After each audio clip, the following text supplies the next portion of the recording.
So I'm going to be making a sword. All I did was Google longsword and had a look for various different pictures, and I have saved some. So here I am in Blender. I'm going to model this from the top, so I'm going to click this letter Z, and I'm just checking. Oh, I missed that, I clicked something else. There we are, top orthographic. I'm going to insert a reference picture, Shift A to add, and then you come down to either empty image or just straight to image reference. Then I have to go find the image that I have saved, and longsword tutorial, reference pictures. Now I've got two that I've saved, and this one here I think's got a lot more detail, and it would take me too long to do it in a quick tutorial. So there it is, I'll grab that one. That picture's quite little, it's also pretty blurry. I'll just do the best I can with what I've got. I personally dislike it when my reference picture is exactly on the same plane, so I'm just going to pull that down. So I pushed G and then Z and then moved it down. So I'm back to my top view. I'm going to insert a plane, Shift A, Mesh, Add Plane. So there's my plane. It's in object mode right now. If I push Tab, it's going to go to edit mode. What I'm going to do, there's many ways, but I'm going to go Control R and put a slice through the middle there, double click. I'm going to get rid of that top section, excuse me, circle select. Why is that not circle selecting? There it is. And I'm going to delete those vertices, and essentially I'm going to make half a sword. So I'm going to make that one, I'm going to bring that up to there, that one, and bring that up to there. The reason I'm going to make half a sword is not because I'm lazy, is because making two sides that are exactly the same width is pretty darn difficult and exactly symmetrical. So I'm going to go to add modifier, so it looks like this little wrench thing here, add modifier, mirror, and it's not in the correct axis at the moment, it's an X. If I try Y, there we go, so I've now got the right shape.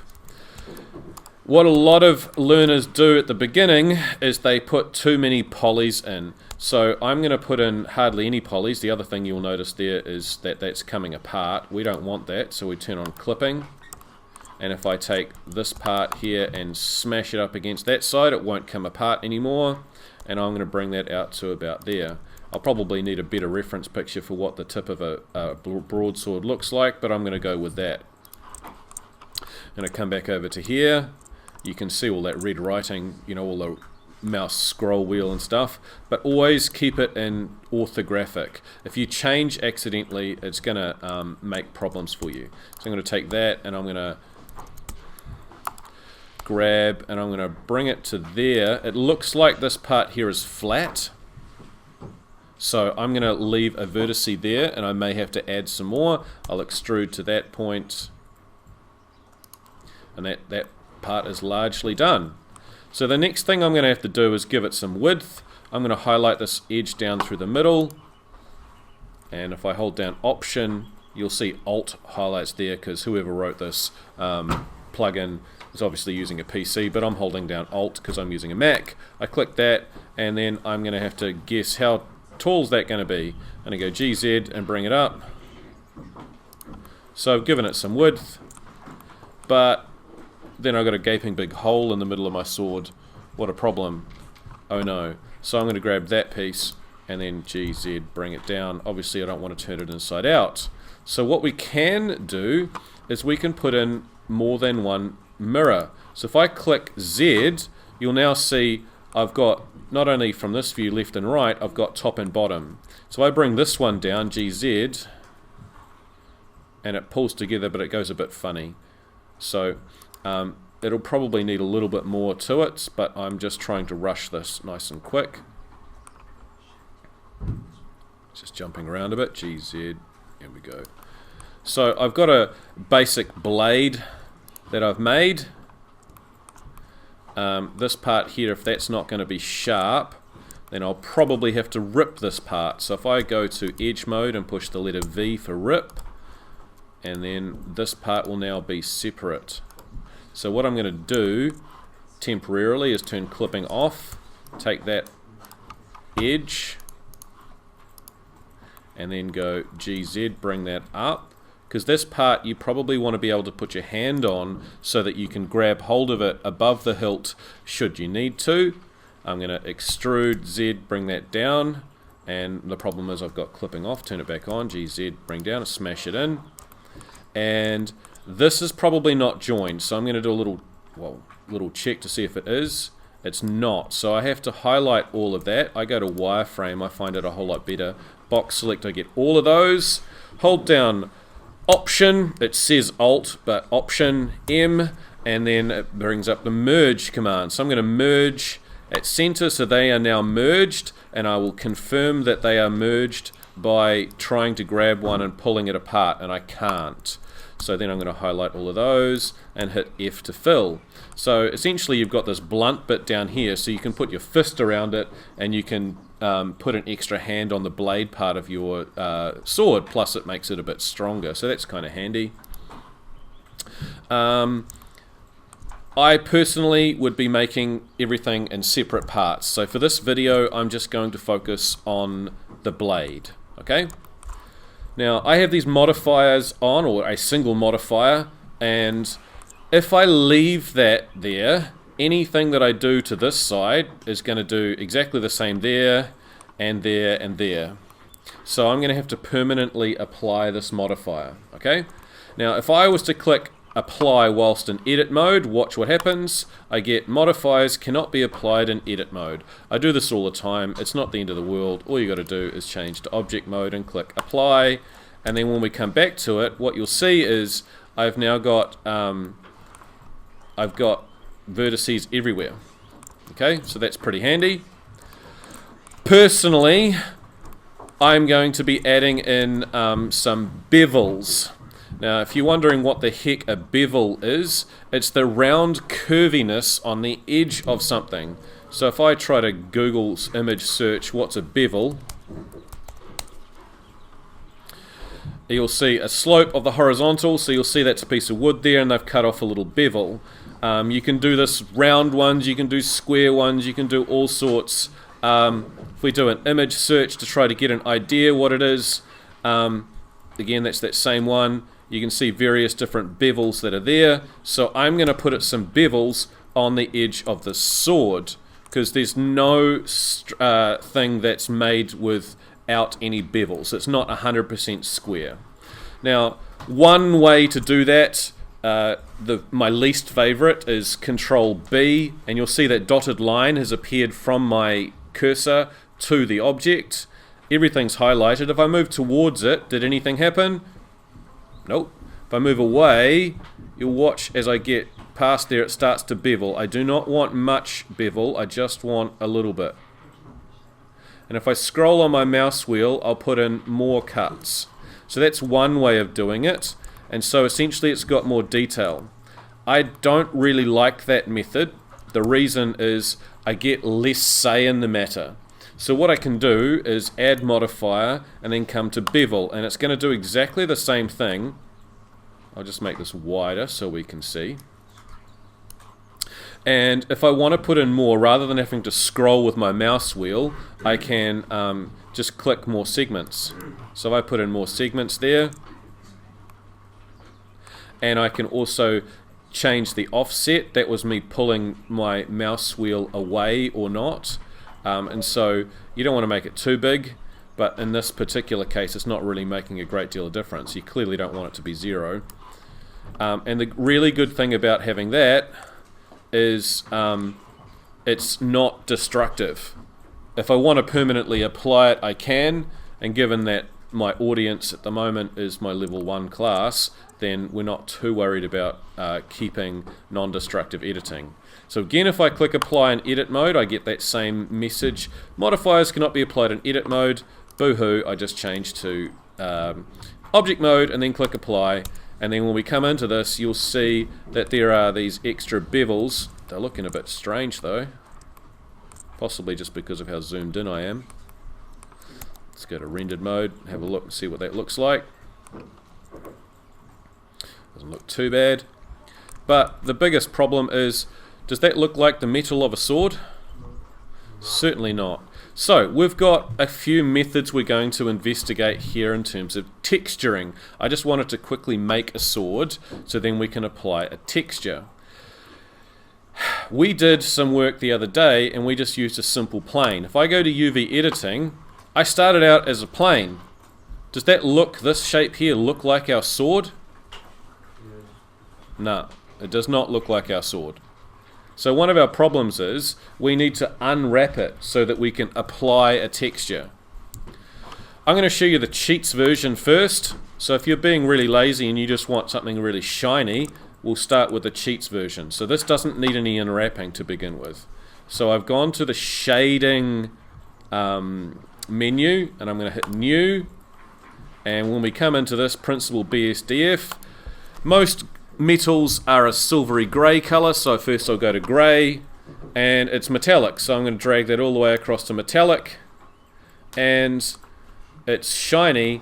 The problem is, what colour is my world? Call it out, please. What colour is my world? Grey. And so it really looks kind of boring because there's not much happening there. Also, it helps if I turn the roughness down a little bit. It'll make it a bit shinier.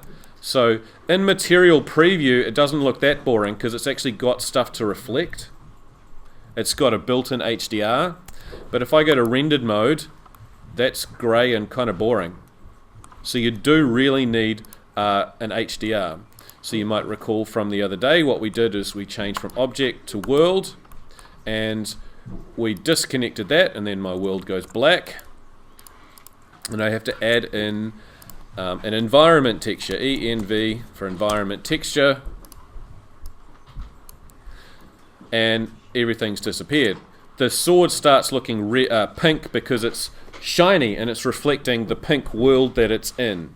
So then I'm going to go and open, and I'll just go and use the one that I showed and we used the other day. So this is from Polygon. It's a purchased texture. I hate it when it looks like that. Vertical list. Oh, there we go. Thought that was going to crash. That would have been really, really bad. Not in 10, excuse me, year 11.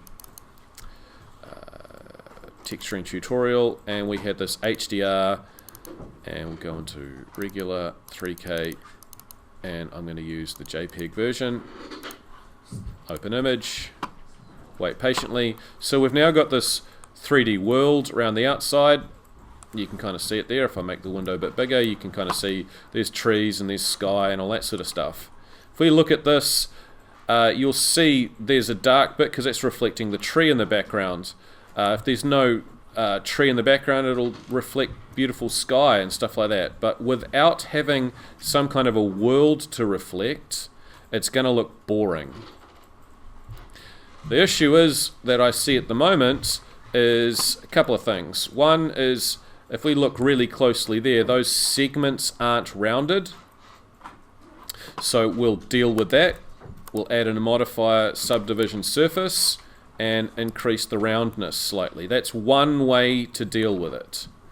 Another way that people often do is they shade smooth, and that works as well. A lot of people, that's their favorite way of dealing with it, so I just want to show you different ways of doing it. So that now that looks smooth. It looks like it's been rounded at the edges. So that was, let's literally right click shade smooth. Looks like my shortcut keys, screencast keys have turned off and on again, so there we go. But real things have imperfections. Now if I want to apply imperfections to this, I can't do it well at the moment. The reason I can't do it well is because the UV shape doesn't really look like my sword. So there's various different methods. What I'm going to do is I'm going to unwrap this sword. You have to zoom in around the outside here. It's being a bit of a pain. There we go. Might have to apply this modifier. I think I did. I'm going to deselect all, and I'm going to option click the side, and then I'm going to mark a seam. The shortcut for this is Control E, and I'm going to do that again with this. I hate how this keeps turning off. Yeah, the back again. Control E, and then it brings up the edge. You could also go up and click edge, but I like the shortcut keys. And I'm going to go and mark seam. Be careful that you read, because that's marked sharp.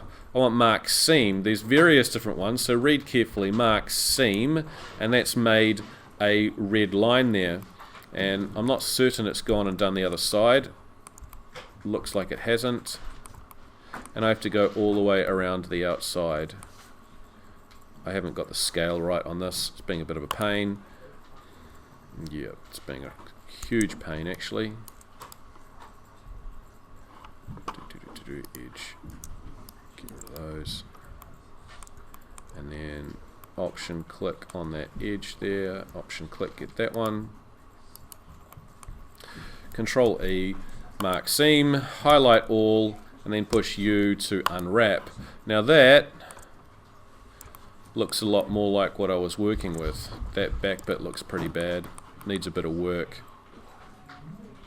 It needs quite a bit of work, but I think for our purposes it's going to be okay. So, the kind of metal that I want to use there, you can get free ones. I use Polygon, I have an account, but if you want to get free textures, then essentially what you're going to be doing is searching in Google freetextures.com or something like that, but I'm going to come to Polygon.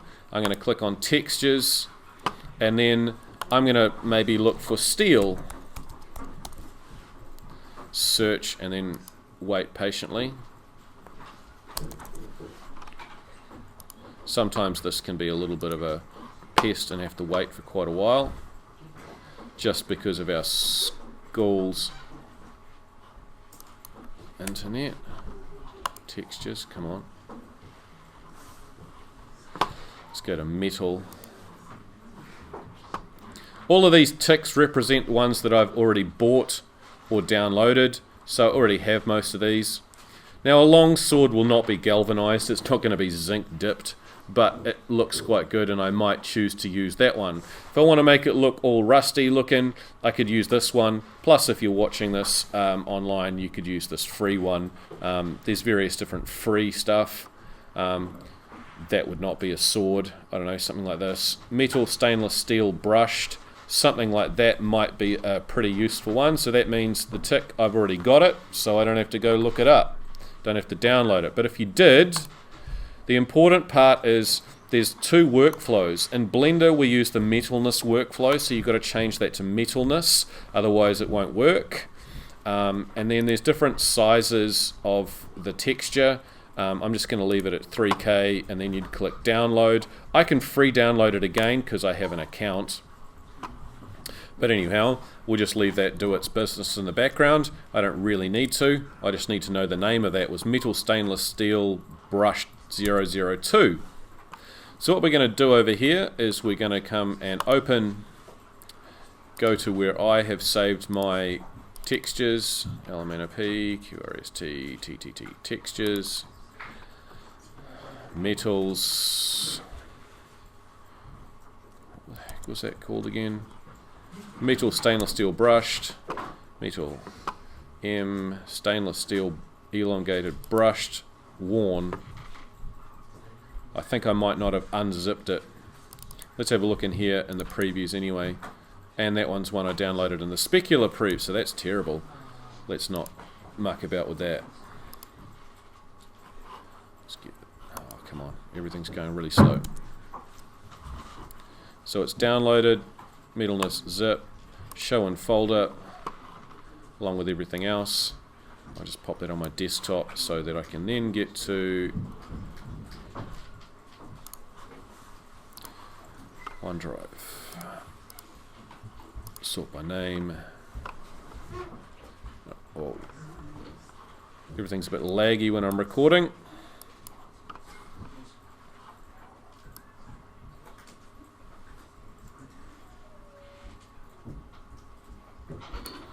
Sort by name the correct way. Blender. Textures. So I'm going to unzip that and just drop in the one that's unzipped. Do you want to remove that other one from iCrowd? Yeah, move. Cool. So it's sitting there ready for me to use. Metal Stainless Steel Brushed 002. So that's it there. So now I'm going to come and open, I have to navigate back to it, Blender, T for textures, LMN, metal, stainless steel brush 2, metalness, and I'm just going to start with the color, and it's going to look kind of boring. But if you look at that, is that running left to right or up and down? Left to right. So that's not going to work for my sword. So what am I going to have to do with this? Rotate it. What key do I push for rotate? R. And I can free rotate it, and that'll probably do. That's a good thing. And it's not going to be attached yet to this. So I'm going to jump into shading. Get out of the world, go back to the object. Now this was that plain base colored metal. I'm going to leave that one alone. So this one was the simple metal. I'm going to create a new one, and this is going to be the polygon texture, and we can switch back and forth and see which one looks better. So I'm going to create a new texture space. It's got no name. And I could base it off something that exists already, so I could base it off simple metal if I wanted to. Doesn't really make a lot of difference here because I haven't really made much difference. But this one is, it's linked, so that's a problem, so I probably won't use that method. I'll just go new and give it a brand new name. So this is, what was it called again? Metal stainless steel brushed. So I'll just call it stainless brushed, and that's a simple name. It's not linked, so now I have to go through the connecting process. So the base color is white. It hasn't been applied, so I should probably apply this so we can kind of see it live. So if I highlight all of that, go A, and then click assign, it's now assigned with this one. So if I chose pink, it's pink. If you want a pink sword, go nuts. I think that looks pretty stupid, but let's just go with pink for the demonstration purposes. I need to start adding in a whole bunch of image textures on the side. I go Shift A, search, I, M, and that's enough. Image texture, I push return, and out it comes. And I'm going to connect color to base color. Now that sword that was black, was pink, has now gone black. It's gone black because there's no thing open. So I'm going to click open. And again, go back to all my navigating, which is an absolute pain. What I really should do is put something in the favorites, so I'll show you that. I'm navigating to where my textures are. Blender, this is a huge pain, and it's going to help give a good reason why we are going to make a favorite. So we're going to come back to metal, LMNOP, stainless steel brushed. That one there.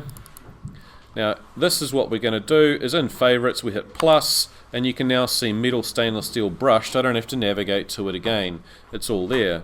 Metalness, that's the workflow, and I've got all of these. Color is the first one, COL.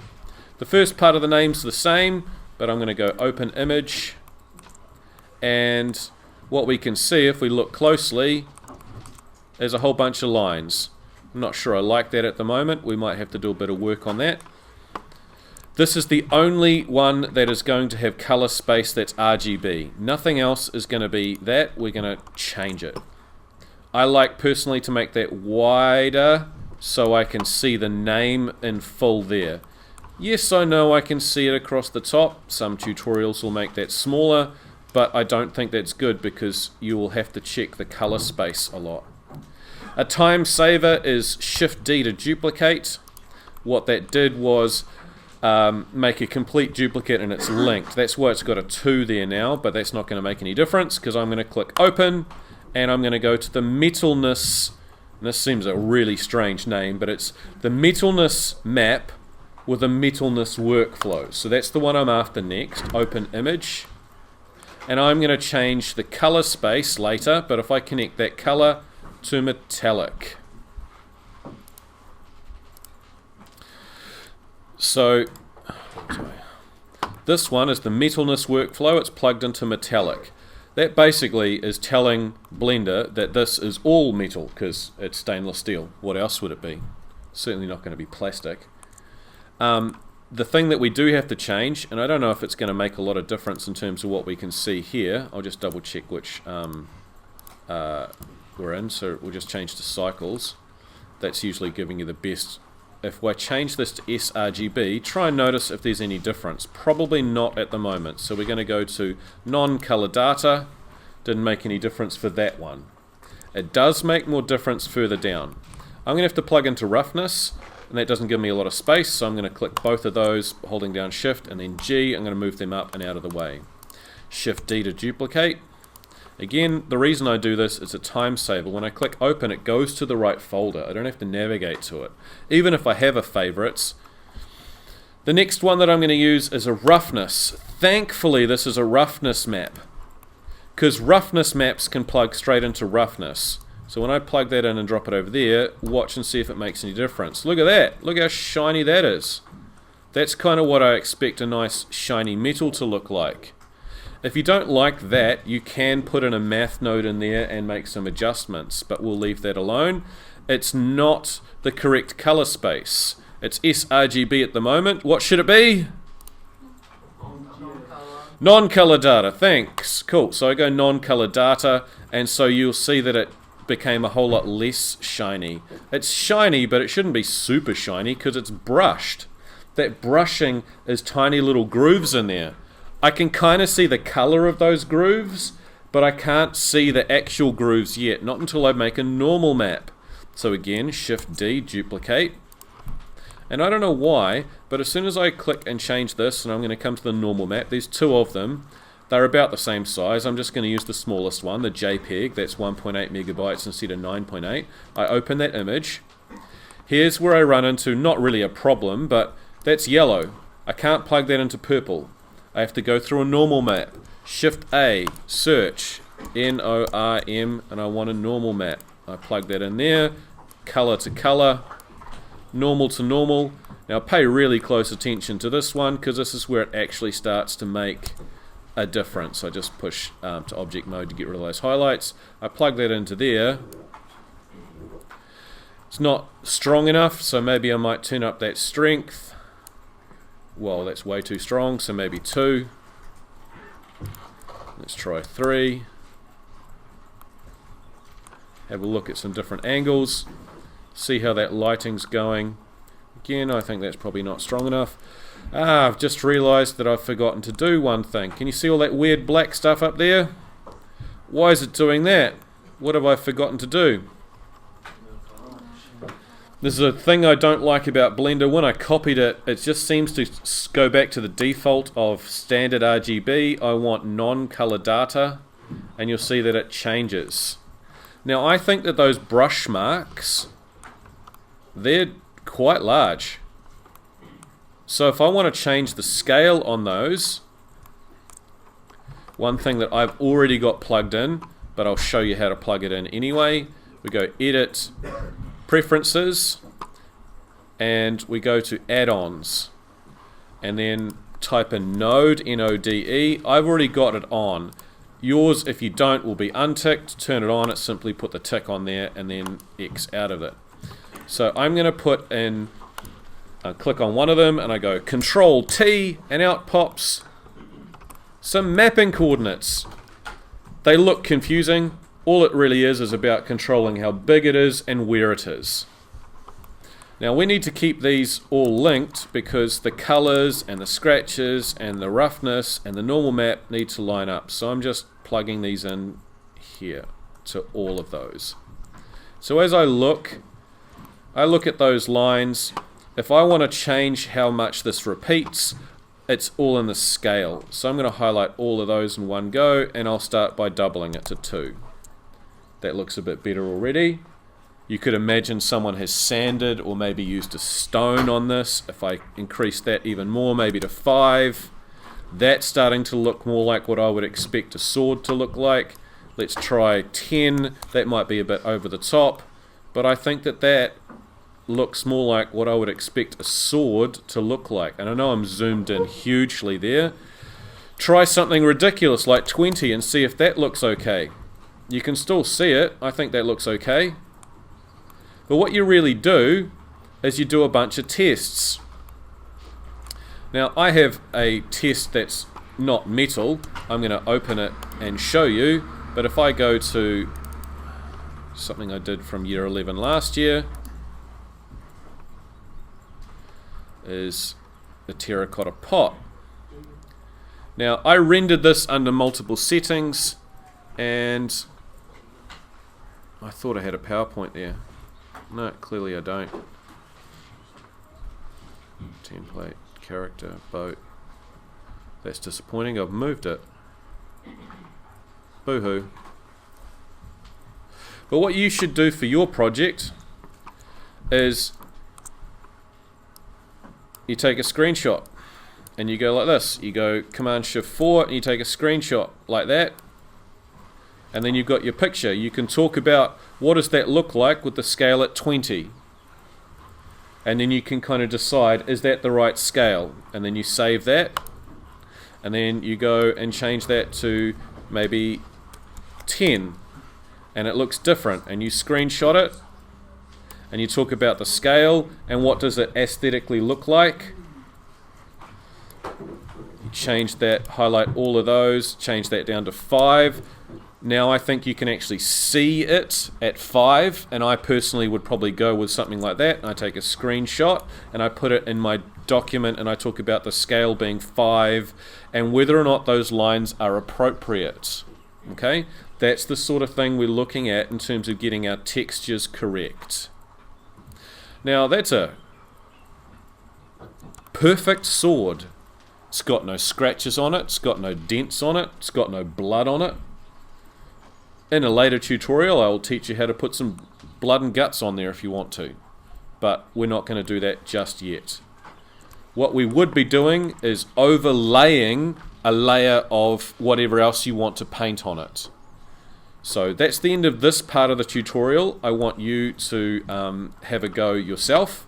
This will be on YouTube shortly, so I'll stop that